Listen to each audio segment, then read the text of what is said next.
Hello everyone, कैसे हैं आप सभी। स्वागत है आप सभी का आपके अपने यूट्यूब चैनल बीरे स्टडी पॉइंट पर।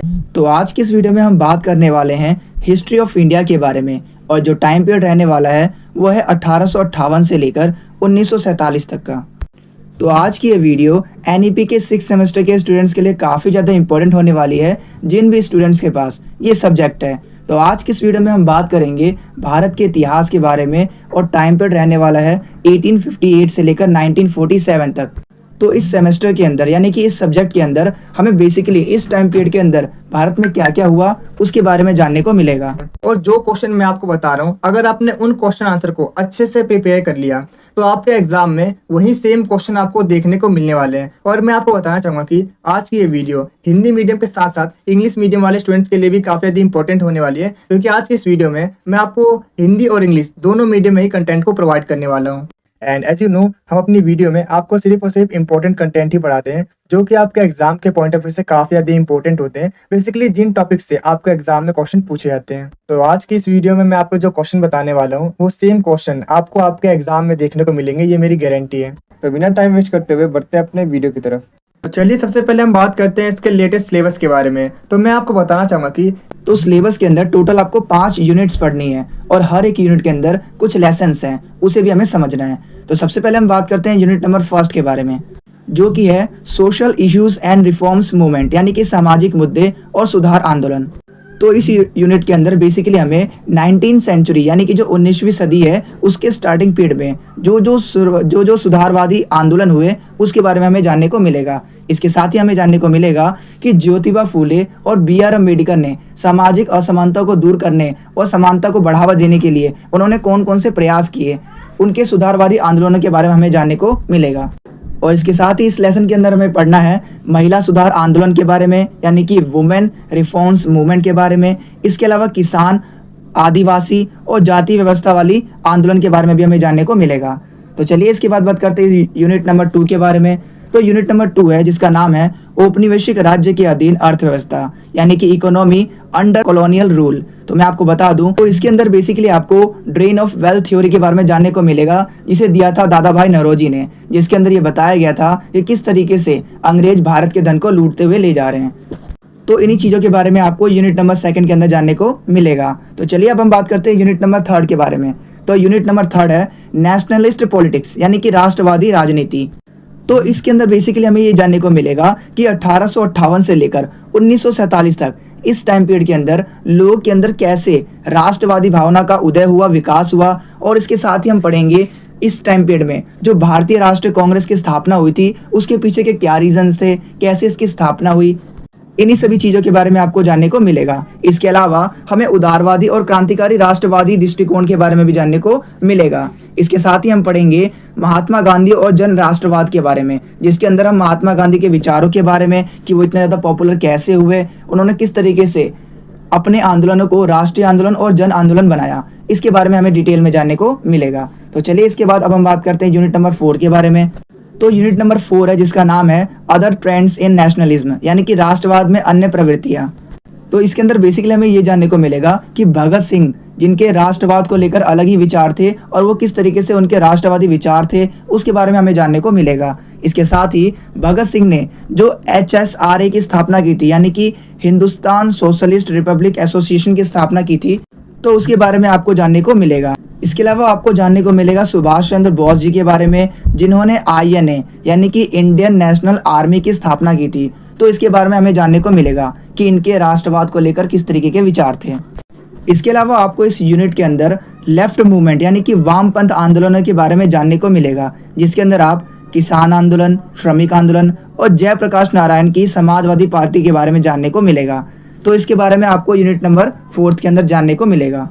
तो चलिए इसके बाद हम बात करते हैं यूनिट नंबर 5 के बारे में, जिसका नाम है टुवर्ड्स इंडिपेंडेंस, यानी कि स्वतंत्रता की ओर। तो इसके अंदर बेसिकली आपको ये जानने को मिलेगा कि जैसे जैसे भारत अपने स्वतंत्रता की ओर बढ़ता जा रहा था, भारत के अंदर सांप्रदायिक राजनीति की भी स्टार्टिंग होते जा रही थी। और इसकी स्टार्टिंग में बहुत सारे ऐसे फैक्टर्स हैं जो कि काफ़ी इंपॉर्टेंट रोल निभाते हैं भारत की राजनीति के अंदर सांप्रदायिकता को बढ़ाने में। तो मैं आपको बता दूं कि सांप्रदायिकता का मतलब होता है कि जब एक धर्म के लोग अपने धर्म को ऊंचा समझने लगते हैं और बाकी धर्मों को नीचा समझने लगते हैं। इसकी वजह से धार्मिक टकराव पैदा होते हैं और देश में अस्थिरता आती है। तो इन्हीं के बारे में हम बात करेंगे कि किस तरीके से भारत के अंदर सांप्रदायिक राजनीति की स्टार्टिंग होती है, जिसके अंदर हम पढ़ेंगे उन सभी कारणों के बारे में, उन सभी फैक्टर्स के बारे में जिसने भारत के अंदर सांप्रदायिकता का विकास किया, यानी कि लोगों को बांटने के लिए सांप्रदायिकता को बढ़ाया। जिसके अंदर हम बात करेंगे अंग्रेजों की फूट डालो और शासन करो की रीति के बारे में। इसके अलावा जो 1905 का बंगाल विभाजन था उसने भी देश के अंदर सांप्रदायिकता को बढ़ाया। इसके अलावा 1909 में जो अंग्रेजों के द्वारा मार्लेमेंटो सुधार एक्ट लाया गया था, जिसके तहत सेपरेट इलेक्शन की बात की गई थी। तो ये सभी वो कारक है जो कि भारत के अंदर सांप्रदायिकता को बढ़ाते हैं। इसके अलावा फिर मुस्लिम लीग की स्थापना होती है और कांग्रेस और मुस्लिम लीग के बीच में ये टकराव बढ़ते हैं। तो इन्हीं सभी ने भारत के अंदर, भारत की राजनीति के अंदर सांप्रदायिक राजनीति का विकास किया। तो इन्हीं सभी चीज़ों के बारे में आपको यूनिट नंबर 5 के बारे में जानने को मिलेगा। तो ये था आपका ओवरऑल पूरा का पूरा सिलेबस, जिसके अंदर हमने हर एक चीज़ को डिस्कस किया जो कि आपके एग्जाम के पॉइंट ऑफ व्यू से काफ़ी ज़्यादा इंपॉर्टेंट है। और मैंने आपको सिलेबस के अंदर ही पूरे बुक के अंदर हमें क्या क्या पढ़ने को मिलेगा, इस चीज़ को मैंने एक बार में आपको समझा दिया। सो आई होप आपको सिलेबस अच्छे से समझ में आ गया होगा। तो चलिए अब हम बात करते हैं इसके एग्जाम पैटर्न के बारे में। तो मैं आपको बता दूं कि ये जो आपका पेपर है हिस्ट्री ऑफ इंडिया 1858 से 1947 तक, तो ये जो पेपर आता है ये आपका 90 नंबर का पेपर आता है। टोटल आपको 3 घंटे दिए जाते हैं इस पूरे क्वेश्चन पेपर को अटेंड करने के लिए। और इसके साथ ही मैं आपको बता दूं इस क्वेश्चन पेपर के अंदर टोटल आपको 8 क्वेश्चंस देखने को मिलेंगे, जिसमें से आपको कोई से भी 4 क्वेश्चन अटेम्प्ट करने होते हैं। और इसके साथ ही सभी क्वेश्चंस इक्वल मार्क्स के होते हैं। और मैं आपको बता दूं ये पेपर आप या तो हिंदी में दे सकते हो या फिर इंग्लिश में, किसी भी एक लैंग्वेज में आप इस पेपर को अटेंड कर सकते हो। और इसके साथ ही मैं आपको बता दूं ऐसे ही और वीडियोस के लिए आप हमारे वीडियो को लाइक और चैनल को सब्सक्राइब जरूर कर देना। और वीडियो के डिस्क्रिप्शन में मैंने जो आपको लिंक्स प्रोवाइड किए हैं उसके थ्रू आप हमारे टेलीग्राम ग्रुप, व्हाट्सएप ग्रुप और हमारे वेबसाइट से ज्वाइन हो सकते हो, जहां पर आपको सारे के सारे इंपॉर्टेंट इन्फॉर्मेशंस मिलती है। और इसके साथ ही आपको हमारे PDF नोट्स भी मिलते हैं। तो आप हमारे व्हाट्सएप ग्रुप और टेलीग्राम ग्रुप को जरूर ज्वाइन कर लेना, जहां पर आपको वीडियोस, नोट्स और सारी की सारी अपडेट्स टाइम टू टाइम मिलते रहेगी। तो जल्दी से इन्हें ज्वाइन कर लीजिएगा। तो चलिए बढ़ते हैं अब अपने वीडियो की तरफ। तो सबसे पहले हम बात करेंगे यूनिट बाय यूनिट, हर एक यूनिट के जो मोस्ट इंपॉर्टेंट क्वेश्चंस के बारे में, जो कि आपको आपके एग्जाम में 100% देखने को मिलेंगे।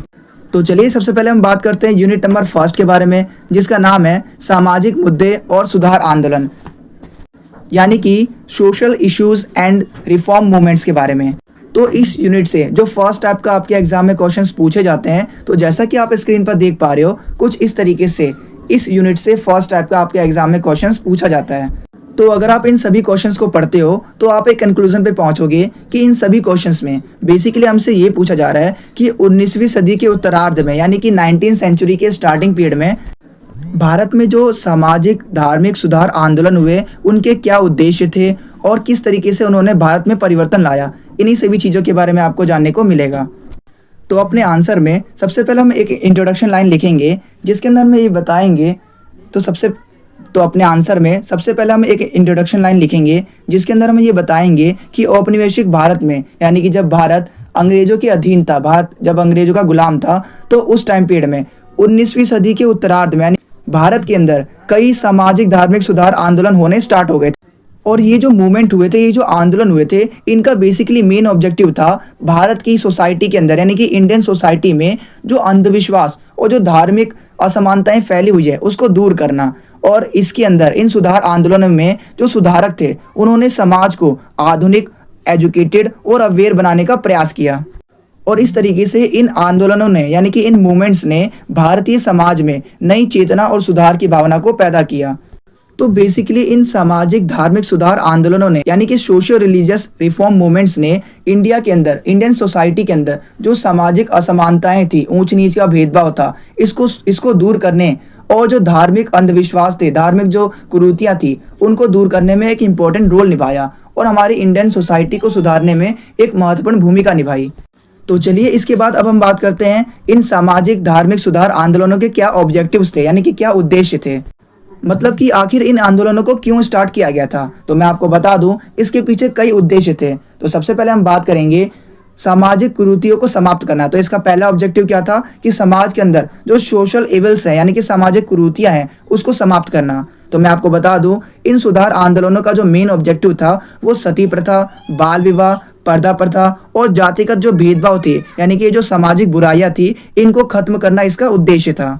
और इसके थ्रू सुधारकों ने इंडियन सोसाइटी को आधुनिक बनाने और अवेयर बनाने में एक इम्पोर्टेंट रोल निभाया।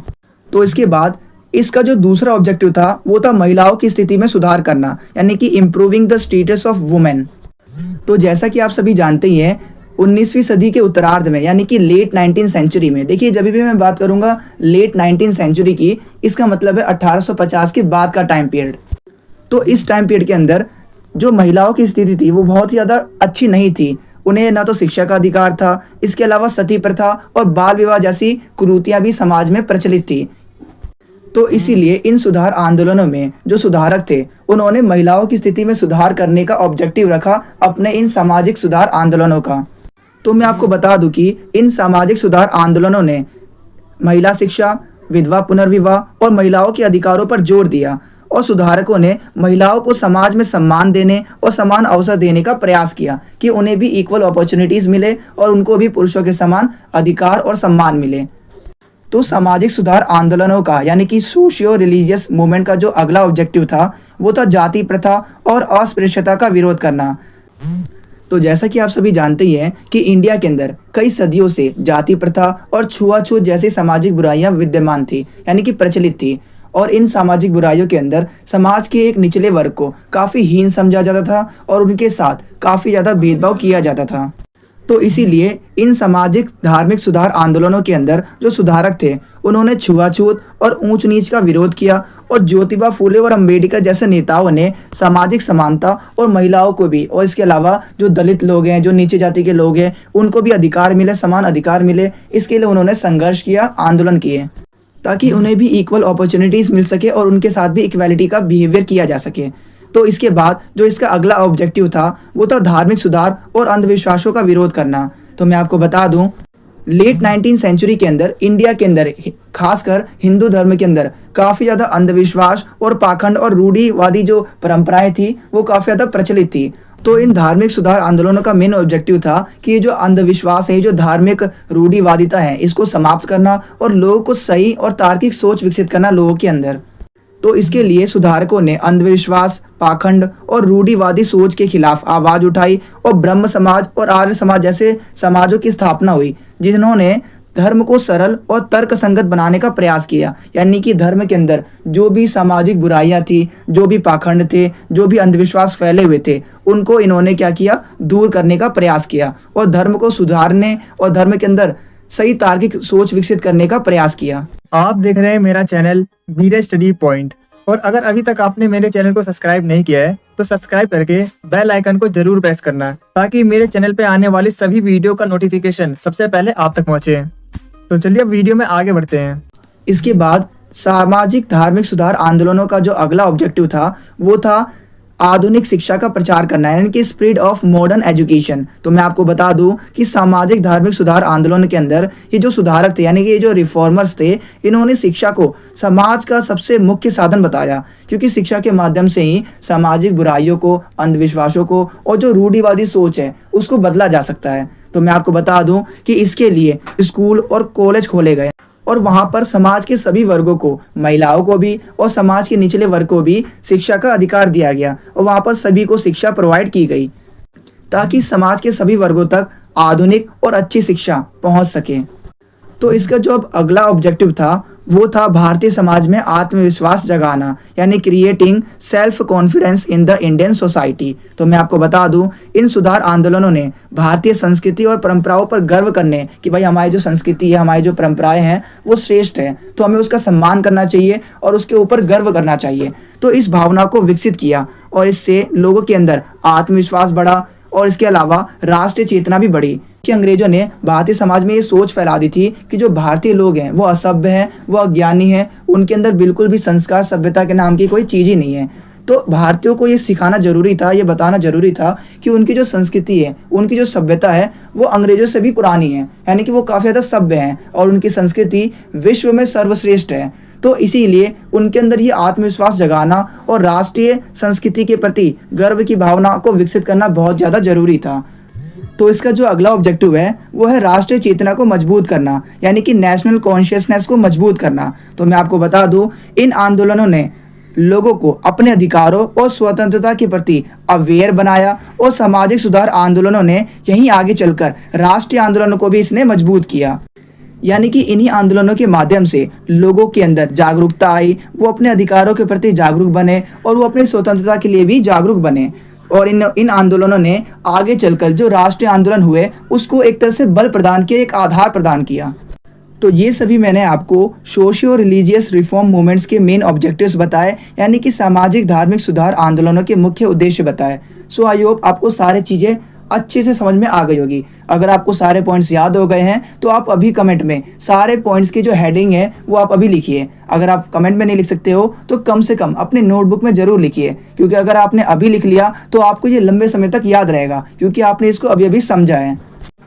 तो मैं बस ये चाहता हूँ कि आपको सारी चीज़ें अच्छे से समझ में आए और आपको हर एक चीज़ जल्दी से याद हो जाए, ताकि आपके एग्ज़ाम में बस आपके हाथ चले और आप अपने एग्ज़ाम में सबसे अच्छे मार्क्स से पास हो सको। अगर आपको इस वीडियो के प्रॉपर आंसर वाले नोट चाहिए तो नोट का लिंक मैंने डिस्क्रिप्शन में डाल रखा है, आप वहां से नोट्स को डाउनलोड कर सकते हैं। नोट आपको हिंदी और इंग्लिश दोनों मीडियम में मिल जाएंगे। अगर आपको ये वीडियो अच्छी लग रही है तो आप इसे लाइक, शेयर और कमेंट जरूर करें, क्योंकि जब आप लाइक करते हो तो हमें मोटिवेशन मिलता है ऐसी और बहुत सी वीडियोस बनाने के लिए। और जब आप वीडियो को शेयर करते हो तो जैसा कि आपको पता ही होगा, नॉलेज बांटने से बढ़ती है। और जब आप हमारी वीडियो पर कमेंट करते हो तो हमें ये पता चलता है कि हम अपनी वीडियो में और क्या इम्प्रूव कर सकते हैं। और मैं आपको बता दूं कि 5 मिनट की वीडियो को बनाने में काफ़ी मेहनत और 1 से 2 घंटे का समय लगता है। तो आप हमारी वीडियो को लाइक, शेयर और कमेंट जरूर करें, ताकि हम आपके लिए ऐसी ही और वीडियोस को ला सकें। और कमेंट में ये जरूर बताना कि आपको नेक्स्ट वीडियो किस टॉपिक पर चाहिए। तो चलिए इसके बाद अब हम बात करते हैं इन सामाजिक धार्मिक सुधार आंदोलनों ने कौन कौन से परिवर्तन लाए, यानी कि कौन कौन से चेंजेस लाए। तो इसके अंदर सबसे पहले हम बात करेंगे सामाजिक सुधार से राष्ट्रवाद की ओर परिवर्तन। तो मैं आपको बता दूं, स्टार्टिंग में सुधार आंदोलनों का, यानी कि जो ये रिफॉर्म्स मूवमेंट थे, इनका जो मेन ऑब्जेक्टिव था वो सती प्रथा, बाल विवाह यानी कि चाइल्ड मैरिज, और जो जातिगत भेदभाव होते हैं यानी कि कास्ट बेस्ड डिस्क्रिमिनेशन होता है, तो ये जो समाज के अंदर ये जो सामाजिक बुराइयां थी इनको समाप्त करना इसका मेन ऑब्जेक्टिव था। लेकिन बाद में ये जो आंदोलन थे, इन्होंने लोगों के अंदर देशभक्ति और राष्ट्र चेतना को भी जगाने का काम किया। यानी कि इन आंदोलनों ने धीरे धीरे लोगों के अंदर सामाजिक सुधार से राष्ट्रवाद की भावना को विकसित किया। इसके अलावा मैं आपको बता दूं कि सामाजिक धार्मिक सुधार आंदोलनों में जो सुधारक थे, यानी कि जो रिफॉर्मर्स थे, उन्होंने भारतीय संस्कृति और जो भारतीय परंपरा है उस पर गर्व करने की बात भी कही कि हमें अपने संस्कृति और परंपराओं पर नाज होना चाहिए, गर्व होना चाहिए। तो इससे लोगों के अंदर राष्ट्रवाद की भावना तो विकसित हुई ही, और इसके साथ ही लोगों को अपनी संस्कृति और परंपराओं पर भी गर्व होना स्टार्ट हुआ, जिससे उनका आत्मविश्वास बढ़ा। और इससे लोगों में अंग्रेजी शासन के खिलाफ जागरूकता भी बढ़ी और सुधार आंदोलन धीरे धीरे राष्ट्रीय आंदोलन से जुड़ने लगा, और ये राष्ट्रीय आंदोलन को इसने मजबूती प्रदान की, आधार प्रदान किया। तो इस तरीके से हम ये कह सकते हैं कि इन सामाजिक धार्मिक सुधार आंदोलनों ने, यानी ये जो सोशियो रिलीजियस रिफॉर्म मूवमेंट से, इन्होंने समाज में सुधार करने के साथ साथ लोगों के अंदर राष्ट्रवाद की भावना को भी विकसित किया। यानी कि जो नेशनलिज्म की जो विचार थे, जो ये भावना थी, इसको भी विकसित किया लोगों के अंदर। तो ये सबसे बड़ा परिवर्तन था। इसके बाद जो दूसरा सबसे बड़ा परिवर्तन था वो था धार्मिक सुधार से सामाजिक समानता पर बल। तो जैसा कि मैंने आपको बताया था कि स्टार्टिंग में ये जो सुधार आंदोलन हुए थे, यानी कि ये जो रिफॉर्म्स मूवमेंट हुए थे, इनका मेन ऑब्जेक्टिव यही था कि धर्म के अंदर जो भी पाखंड, कुरीतियाँ और जो अंधविश्वास भरा हुआ है उसको समाप्त करना और लोगों के अंदर एक तार्किक सोच विकसित करना, धर्म को शुद्ध बनाना और इसको ज़्यादा से ज़्यादा सरल बनाना। लेकिन धीरे धीरे बाद में इन सुधार आंदोलनों ने इसके साथ ही जाति प्रथा, अस्पृश्यता, ऊंच नीच, इन सबको भी खत्म करने का, इन सबको भी कम करने का प्रयास किया। और इन आंदोलनों ने इन्हें एक प्रमुख मुद्दा बनाया और इनके खिलाफ आवाज़ उठाई और संघर्ष किया, ताकि समाज के अंदर एक तार्किक सोच विकसित हो सके और जो सामाजिक कुरीतियाँ हैं, जो धर्म के अंदर जो सामाजिक बुराइयाँ हैं, उसको सुधारा जा सके। ये इसका मेन ऑब्जेक्टिव था। तो इसके अलावा मैं आपको बता दूं कि ज्योतिबा फूले और जो अंबेडकर थे, उन्होंने दलितों और जो पिछड़े हुए वर्ग के लोग हैं उनके अधिकारों की बात की और उन्हें समाज में समान अवसर और समाज में समान अधिकार मिले, इसके लिए उन्होंने आंदोलन चलाए, संघर्ष किया। और इसके अलावा उन्होंने शिक्षा और समान अधिकारों पर भी बल दिया, जिससे समाज में समानता और सामाजिक न्याय स्थापित हुआ, सामाजिक न्याय मजबूत हुआ। तो ये बड़ा परिवर्तन था जो कि इन सामाजिक धार्मिक सुधार आंदोलनों ने लाया। सो आई होप आपको ये भी समझ में आ गया होगा। इसके अलावा जो तीसरा सबसे बड़ा परिवर्तन आया वो था पश्चिमी शिक्षा और भारतीय संस्कृति का मेल। इसका मतलब ये है कि सामाजिक धार्मिक सुधार आंदोलनों के जो सुधारक थे यानी कि जो रिफॉर्मर्स थे, उन्होंने क्या किया, भारतीय संस्कृति के अंदर पश्चिमी शिक्षा को भी शामिल किया ताकि लोगों के अंदर आधुनिक सोच और शिक्षा को भी आधुनिक सोच भी विकसित हो और उन्हें मॉडर्न एजुकेशन भी मिले। तो मैं आपको बता दूं कि जो प्रारंभिक सुधारक थे यानी कि जो रिफॉर्मर्स थे वो वेस्टर्न एजुकेशन और जो मॉडर्न सोच है उससे प्रभावित थे और उन्होंने समाज सुधार के लिए आधुनिक विचारों को अपनाया और तर्कवाद, मानवतावाद और समानता जैसे विचारों पर जोर दिया। इसके साथ ही बाद में भारतीय संस्कृति और वेदों और पुरानी परंपराओं को भी इन्होंने ज़्यादा इम्पोर्टेंस दिया। जैसे आर्य समाज और रामकृष्ण मिशन ने भारतीय संस्कृति को मजबूत बनाने में एक इम्पोर्टेंट रोल निभाया। इससे आधुनिकता और परंपरा दोनों को साथ में लेकर चलने का इन्होंने प्रयास किया। तो ये बड़ा परिवर्तन था कि इन सुधार आंदोलनों ने वेस्टर्न एजुकेशन और इंडियन कल्चर को एक साथ लेकर चलने का प्रयास किया।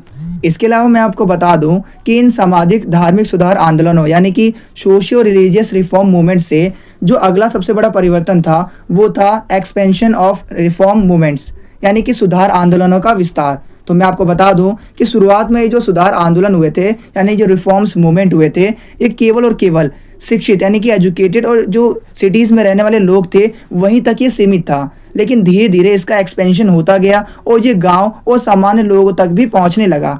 किसान, मजदूर, आदिवासी वर्ग सभी इन आंदोलनों से जुड़ने लगे, जिससे समाज में जागरूकता बढ़ी और इन आंदोलनों का क्या हुआ, व्यापक रूप से प्रचार प्रसार हुआ, जिससे ये आंदोलन व्यापक स्तर पर भारत में फैला।